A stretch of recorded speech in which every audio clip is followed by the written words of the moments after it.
confirming to NBC it's cutting ties with its NFL commentator Shannon Sharpe. The move coming after Sharpe, of course, the Hall of Fame tight end, settled a lawsuit accusing him of sexual assault and battery. For that, but I just wished, of all things, like I said, hey, they did what they felt they needed to do, and I'm at peace with that. But I just wish, guys, this thing could have waited until Monday. Shannon just did a Diddy mistake. Shannon Sharpe's name didn't just disappear from ESPN's talent page. It was wiped clean like he never existed. And in that same week, whispers turned into headlines when a $50 million lawsuit got quietly locked away behind closed doors. But here's where it gets wild.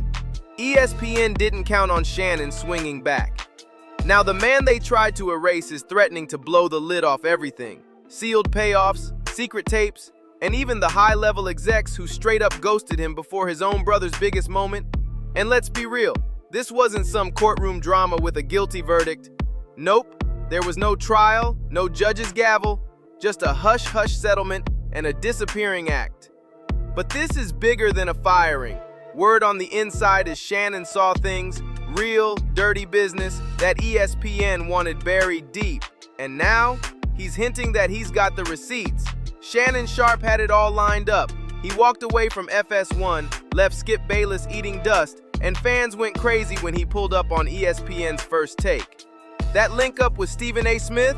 Legendary. It was redemption in motion. Finally, Shannon was stepping into the spotlight he'd earned, without all that petty side-eye drama from Skip. But just a few months later, boom, Shannon's name vanishes like he never even existed. No farewell, no thanks for the memories, just gone. And here's where things start twisting, because before that silent cut, there was already a storm swirling behind the scenes. In April 2025, a woman hit Shannon with a $50 million civil lawsuit. Not criminal charges, but the accusations were brutal. She claimed he assaulted her, manipulated her, and broke her down emotionally. Even said she had audio receipts. This wasn't just messy. It was the kind of thing that could torch a career overnight if it stuck. But Shannon didn't duck the smoke. He fired up his podcast and flat out called it a shakedown. My family, friends, supporters, and colleagues, I want to speak to you directly and from the heart. This is a shakedown. I'm going to be open, transparent, and defend myself because this isn't right. He admitted the relationship was messy, no denying that. But he swore it was mutual, consensual, and complicated, not criminal, no matter how wild it looked. Video should actually be 10 minutes or so. Hey Tony, instead of releasing your edit, put the whole video out. I don't have it or I would myself. You know what happened and you're trying to manipulate the media. The encounter in question took place during the day at her invitation. And now that appears to be a political center, coordinated by Gabby, also known as Carly on OnlyFans. But while Shannon was out here talking, ESPN stayed awkwardly silent, like they didn't even want to breathe on the topic. No public backing, no suspension, not even speaking his name. He just started slipping out of the picture like a ghost. But Shannon, he wasn't about to fade quietly. He hit back with a lawsuit of his own. BuzzFeed want $50 million. What they're getting is sued for defamation and trying to take me down. My career is all about real talk and honesty. I know my family and fans know exactly what this is about. And I'm going to be out there telling you whatever I need to say, just like I always do. I love all of you guys. But the real plot twist? This whole thing never even saw a courtroom.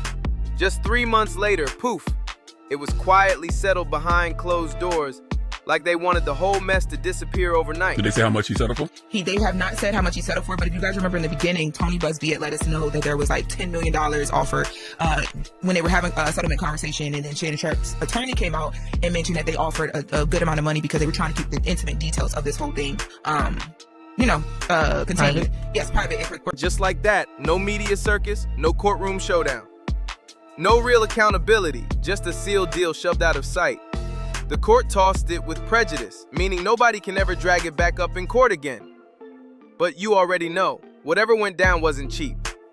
That settlement must have hit Shannon's pockets hard. For 50, what do you think? I heard it was 15 million. 15? I heard it. Allegedly, I had heard the streets are saying that he had to sell some of his podcasts, stake his podcast shares, company to cash out. Wow. So she's part owner now? He did like to role play with her. He's not, I'm not allowed on his page, he blocked. But that quiet settlement, it only made Shannon look even more guilty in the public eye. And now DJ Academics is stepping. Shannon just did a Diddy mistake. he's settled. And I'm going to tell anybody who gets to that Shannon level, you got to start banking on your audience. Your audience don't think you did none of that bullshit. And if you thought that was the end, oh, it gets uglier. What happened next crossed every line. Not even 24 hours before Shannon's big brother Sterling was about to step into the Hall of Fame, the single biggest moment in their family's life, ESPN pulled the coldest move yet.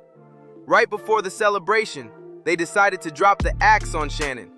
And they did it without blinking. Being done with Shannon Sharpe after Bombshell, $50 million lawsuit with what was the 19-year-old girl? How old was she? 19, 20, 21-year-old girl. Something happened with the girl. She was a 19 or 20-year-old girl that he was hooking up with or something. Shannon begged them to wait. That's all he asked for. But nope, they dropped the bomb right before the ceremony, fully knowing the headlines would steal the shine from the gold jacket moment his family had waited decades for. If you think that was just bad timing, think again. That was personal.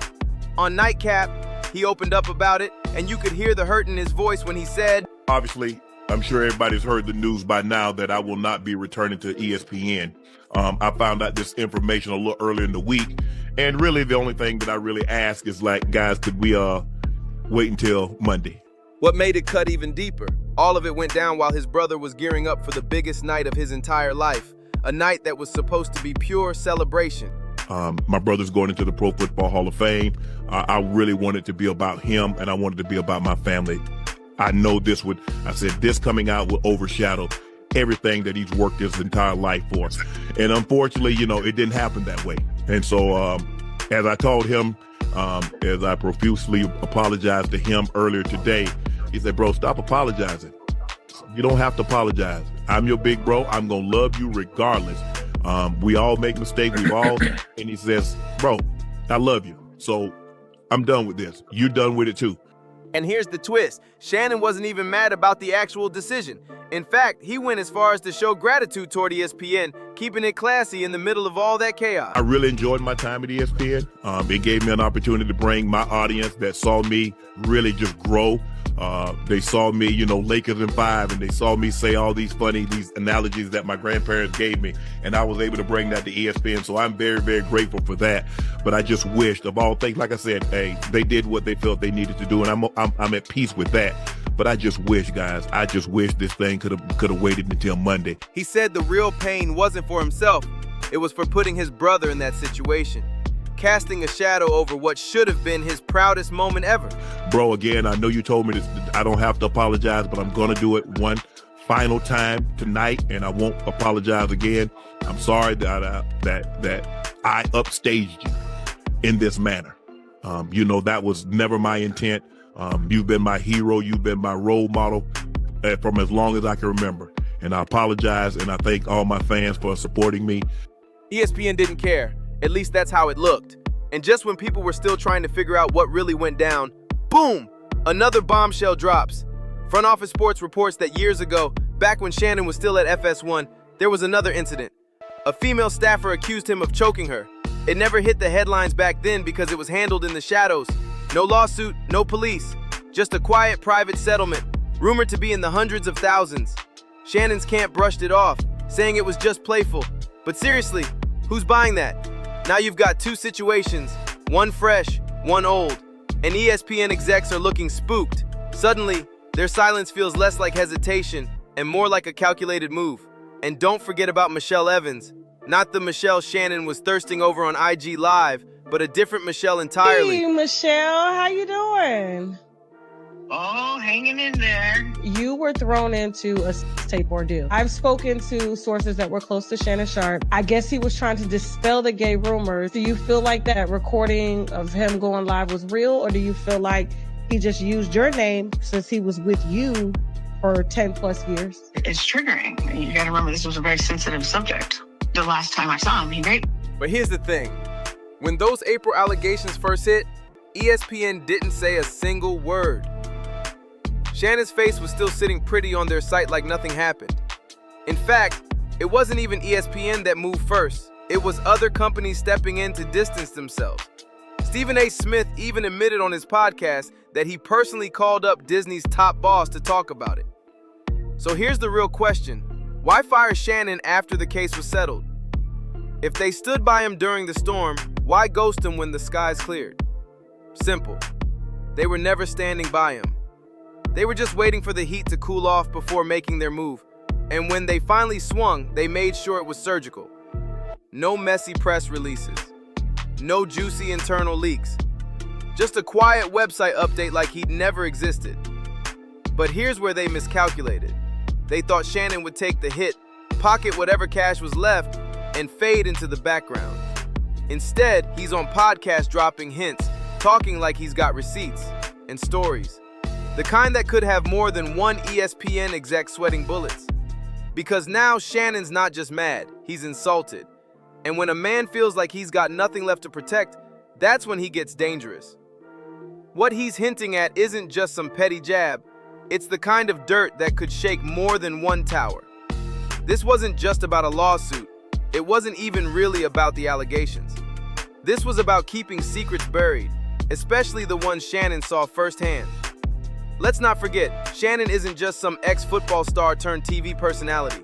This is a man who spent decades in locker rooms, boardrooms, and behind-the-scenes studios. He's an insider. He's seen the power plays, the manipulation, the blatant favoritism, and the double standards. He knows exactly where the bodies are buried. Shannon has always been calculated. When he fought his way out of that FS1 contract with Skip Bayless, it wasn't just ego, it was strategy. He had bigger moves in mind. He walked straight into ESPN's arms, and the ratings shot through the roof. But here's what most people don't realize. The undisputed breakup wasn't just a personal clash. It was a red flag, a warning sign of the type of treatment Shannon was done putting up with, especially from powerful executives who think they can manage, muzzle, and mold strong black voices to fit their agenda. And if ESPN thought they could run him like Skip did, that was their first mistake. Fans have been catching the hints Shannon's been dropping for months. And here's the kicker. He's not even the first big name ESPN has cut loose under suspicious circumstances. Jamel Hill, fired after speaking out about racism and calling out Trump. Michelle Beadle, pushed out after clashing with execs over NBA coverage. This business for 20 plus years. I've been treated poorly a couple times. This didn't feel good. I'm not gonna lie. Mark Jackson, allegedly iced out after taking a moral stand behind the scenes. You seeing the pattern yet? Because the moment someone gets too opinionated, too powerful, too loud, especially when they're black, they suddenly find themselves out the door. Shannon's supporters are already calling it what they believe it is, racism. And Shannon, he wasn't just opinionated, he was uncontrollable. Word on the street says ESPN didn't just wake up one morning and decide to fire him. They played the waiting game, holding off until that lawsuit was wrapped so they wouldn't have to deal with legal blowback. Maybe even so he couldn't start spilling tea while still cashing their checks. Because according to insiders, Shannon had already been asking dangerous questions, like who gets protected inside the building, and who gets thrown under the bus. The whispers only get wilder from there. Allegedly, he noticed black analysts quietly replaced with safe faces, executives acting shady with women, and certain scandals getting swept under the rug long before the public could catch on. Shannon wasn't just showing up for the lights and cameras. He was in the meetings, in the negotiations, seeing how the game was really being played. He'd seen producers kill entire segments the second the truth started creeping in. And when that lawsuit dropped, fans swore Stephen A. Smith would go all in for Shannon. Instead, he hit them with the most lukewarm PR scripted response, like every word was pre-approved in a boardroom. That's when Shannon realized nobody at ESPN was going to stick their neck out for him. But here's the twist. He didn't even need them. Club Shay Shay was already racking up millions of views. Nightcap with Chad Ochocinco was going crazy. And word in the streets? A $100 million podcast deal was already on the table before the lawsuit even surfaced. Now the whispers are loud. Amazon and YouTube have been circling his brand for months. And ESPN's nightmare scenario? Shannon deciding to unload everything he knows. Because apparently, he's been in the closed-door meetings, heard the off-the-record conversations, and seen the kind of dirt they'd do anything to keep buried. From alleged racial bias to executive scandals that never hit the headlines. Some say he's plotting a black-owned sports media empire, Part sports, part culture, part chaos, with full creative control. And if that happens, ESPN could end up competing against the very man they tried to erase. But trust me, the drama, it's just getting started. So hit that like button, drop a comment, share this with someone who needs to hear it, and make sure you subscribe, because you don't want to miss what's coming next.